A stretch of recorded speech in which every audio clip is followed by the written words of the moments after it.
Hi, and welcome back to another episode of our podcast exploring the life and work of painter Paul Ygartua.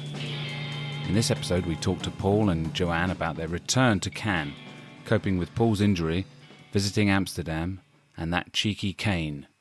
In this episode, we're going to talk about how, Paul, you coped with an injury. Was that the injury from Chemainus, or was it? Yes. So that was going on? Well, it lasted a year, the injury itself. I was with walking sticks and crutches for quite a long time, yeah.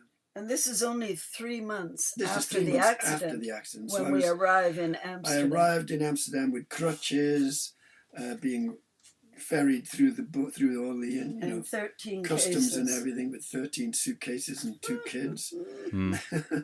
But it was great. Actually, it was the best way to travel. And Joanne, yeah. So we got a little trolley took us all the way. Oh, the little golf cart thing, something like that. Yeah. I mean, I was able to hobble with crutches and then later with a walking stick. Well, he's very, as I keep saying, Paul is so practical, right? Like whatever comes up, he just figures things out and manages. I was able to drive. I mean, I could. After 3 weeks, they told me I couldn't drive for 3 weeks, but after that, I had some flexibility in my foot. The cast came off. Once the cast was off, it was a lot easier. It's still painful, but I was able to move it. To drive. At this point, it was what? It was a sort of smashed. It was still the smashed heel or heels. It was also, Well, it was the new operation. I had the second operation, so I had a plate around my heel, and I had like bars all the way down my foot, on the one side. Gosh. So yeah, it was quite a lot of bones. They took 40 bones and threw them out, so I ended up with less bones. So they had to put metal in instead of the certain bones. Like in the foot. bionic man. Really? They really did take that much bone out? I've seen an X-ray of my foot, and it really does look like a metal foot. I mean, it's got so many pieces of metal. I got about 6 bars and a big plate and screws all over it, So yeah, but I don't feel that, You don't? No, he does, of course. No, not now. After 1 year, it was just quite something. Yeah, then it's a bit of rheumatism I think I've got now, but that's about it. Once I get walking, I'm fine. It was fine for, 30 years? Yeah, I mean, it's been just fine crazy. ever since, really. I mean, the doctor... Is it titanium? Is that right? Titanium, yeah. Does that set off the alarms or not? Nope, it doesn't set the alarms off. Oh, good. So they don't ask me about that. Okay. Ask you about plenty of other things, but not your slight hobble. Yeah. Okay. So this is our first time in Amsterdam. And why Amsterdam? Because that's where the plane was going, or you were? That's where our flight went to because of the deal we did with the Pacific Rim countries when I did for the Canadian Airlines. I did that painting. Yeah, so it allowed us to go into Amsterdam. And we never, of course, if you're in Europe at some time or other, you'll go to Amsterdam, but we were really just sort of blown away with Amsterdam. Oh, there's so much, again, all the canals and the bikes. So we got there and left all our suitcases in the airport. All 14 of them. I think we took one little one with us, and we found a place in the airport that talks about hotels and everything, and we found this one the 7 Bridges in the centre of Amsterdam. So we took a taxi straight there, and it was a beautiful place right by Rembrandtplatz, and it had canals, both canals on either side practically. 300-year-old hotel. Yeah. Wow, God. Wow. How could they? Well, I guess the building, It was $80 a night, which in those days was probably quite a lot. But actually, today it's about $400, the same place. I mean, today it's very expensive. Yeah. And, they had the decor, everything was beautiful. But every day they had the tropical flowers and wow. Oh, it's a great place. And, for breakfast, that was included with, your hot chocolate and tea and ham, cheese, like so much. We made sandwiches for the rest of the day. we never had to eat out in the daytime till the evening. So anyway, they told us about the place to look for a van. Yeah, that was our main object, right? The area was an area where there was about 4 different lots selling second-hand vans. And so we went there and looked around and found this great Mercedes old camper. which had been already decked out beautifully. It had everything in it. Nothing, it even had a stereo radio, everything, you know. Brilliant. And so basically the deal was that It was just unbelievable. Again, yeah, so the guy, we say to the guys, well, the thing is, we will be going, you know, after 1 year here, then we're going back to Canada. But then the following year, we'll, you have 1 year there, but we still come back for the summer, you know, and then back. And then, anyways, back and forth. And they said, no problem. Phone just before you come. We charge you $400 a year just to store. And we'll tune it up and, you know, let you know, have it ready for you. Bargain. And we did that for 8 years, and we found the best hotel, so we continued with Seven Bridges for 8 years as well. I mean, now it's a lot more expensive, but it is the best place to stay, right? Yeah. The van was it's going to have to take artwork, supplies, 2 kids, guitar, Spanish books, etc., etc. Yeah. 13 suitcases. There was a big storage bin at the back of the van. So it wasn't towing anything, but it was attached, which was really good because it was like 4 foot by 2 foot by 3-4 foot deep. So it was like a big trunk right at the back, metal. But, I mean, we had an opportunity for, I think, 16 times in Amsterdam. Every time, you know, we knew the restaurants. We loved, you know, Van Gogh Museum. We went to often. The kids loved it, so they loved the bars because, of course, the bars, you know, everybody's drinking and smoking pot, and the kids were in there with them. It's like a lot of wild people.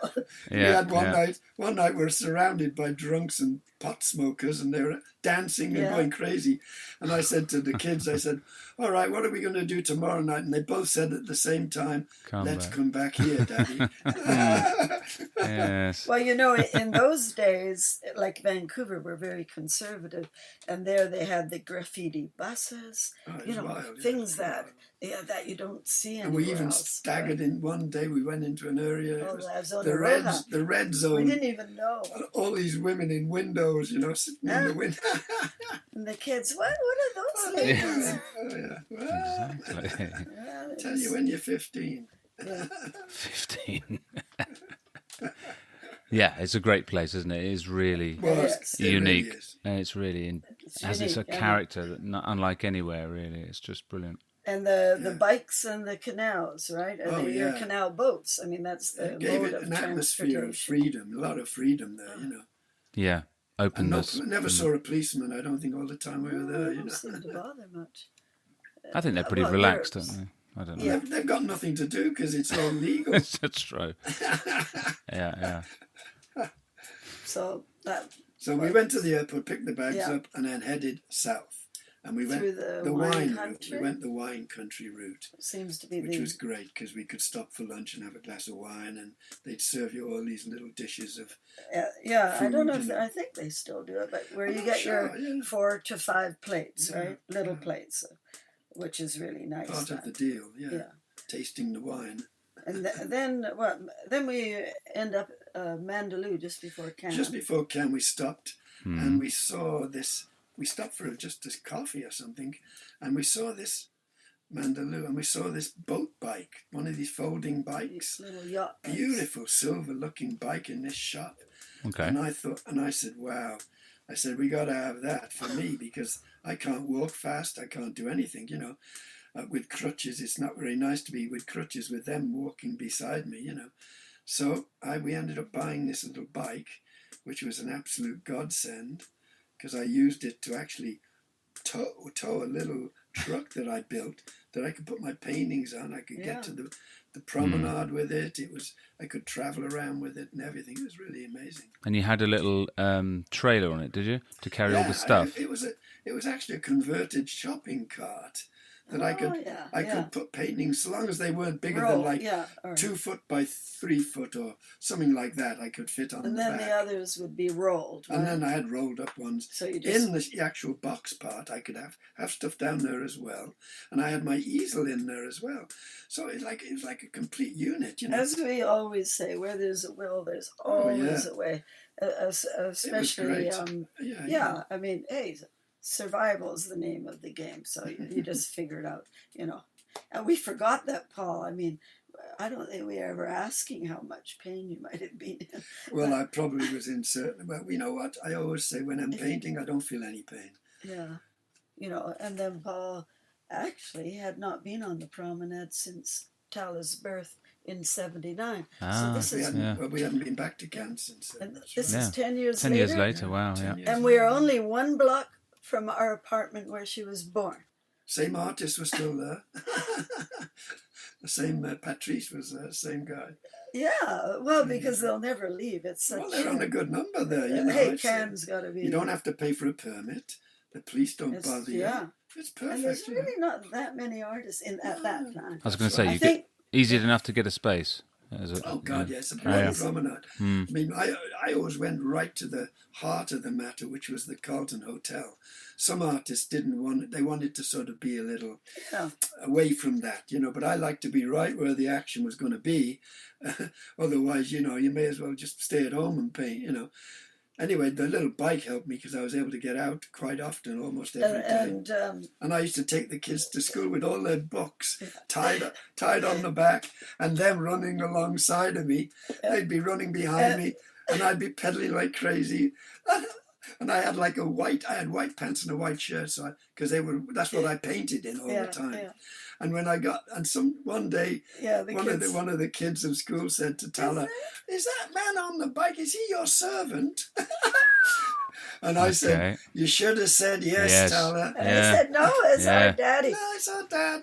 Well, I said we're always like servants, anyways. Yeah. But with all the sports cars and all the Ferraris dropping the kids off and Jaguars. I said to Paul.